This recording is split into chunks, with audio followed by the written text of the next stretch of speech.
लास्टै रहेछ यहाँ भाइले यहाँ पानी खाँदैछ एउटा यता रहेको छ यो मेरो अश्विनको छ दिदीको छ।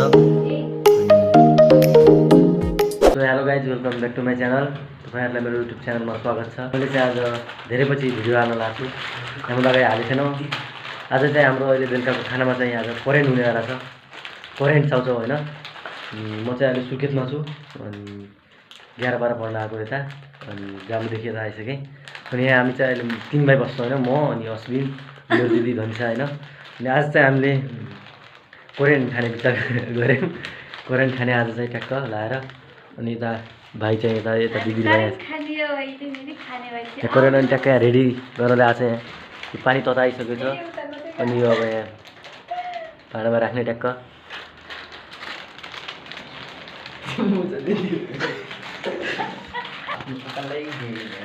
सो अब हामी 3 जनाले चाहिँ फरक फरक तरिकाले बनाउने हो कि मैले आफ्नो छुट्टै बनाउँछु अनि त्यसपछि अश्विनले छुट्टै बनाउने अनि 3 जनाले छुट्टै छुट्टै बनाउने आफ्नो होइन।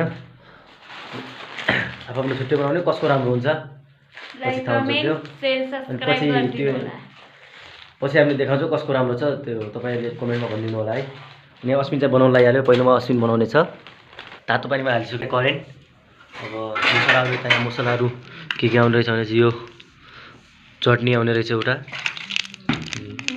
के हो नुन रहेछ मलाई त थाहा छैन। अब मसलाहरू रहेछ यहाँ मसला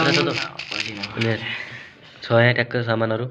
अश्विनले चाहिँ आफ्नो बनाउनु लाग्यो ट्याक्क यता अनि यता चाहिँ दिदीले चाहिँ यताबाट हेरिराखेको छ ट्याक्क। मेरो पालो चाहिँ अब अश्विनको अन्त पछाडि आउँछ। मेरोमा करेन्ट खाने हो अहिले फेरि।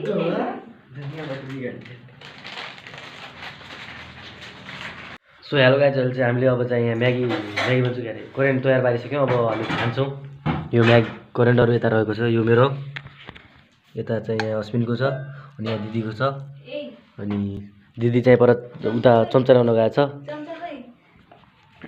मलाई हामी चाहिँ खान्छौँ एकछिनमा।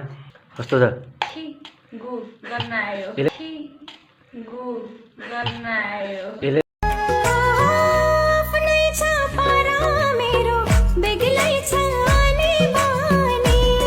ठुलो चम्चाले खानलाई छ यो चाहिँ।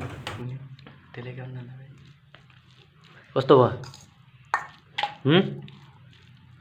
कस्तो भयो मैले बाबा बाबा भाइले पनि खान्छ।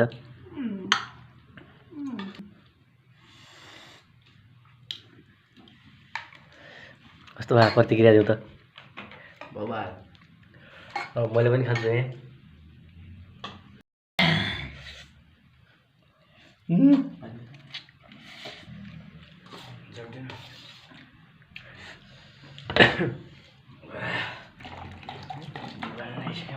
लास्ट पिरो छ। करेन्ट त त्यसै राखेन रहेछ यसको नाम लास्ट पिरो गाइज। हामीले चाहिँ अब खाइसक्यौँ करेन्ट। लास्ट पिरो भएको छ। यता भाइ चाहिँ फेरि खाँदैछ पिरो लास्ट। कस्तो भयो अश्विन लास्ट पिरो भयो भन्दै थियो। अनि यता दिदी चाहिँ ऐना बसिरहेको छ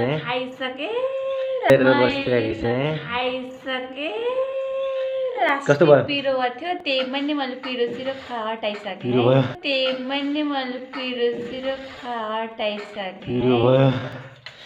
लास्ट पिरो गयो गाइज। करेन्ट त करेन्टै रहेछ थाहा भयो अहिले खाँदैछ यो। सो गाइज मैले अहिले गएर भाँडासाँडा धोएर आइसकेँ। अब एकछिन पढिन्छ अनि त्यसपछि सुतिन्छ आजलाई यति नै। तपाईँहरू यदि मेरो युट्युब च्यानलमा नयाँ हुनुहुन्छ भने लाइक सेयर सब्सक्राइब सब गरिदिनु होला। आजलाई यति। By by. जय नेपाल।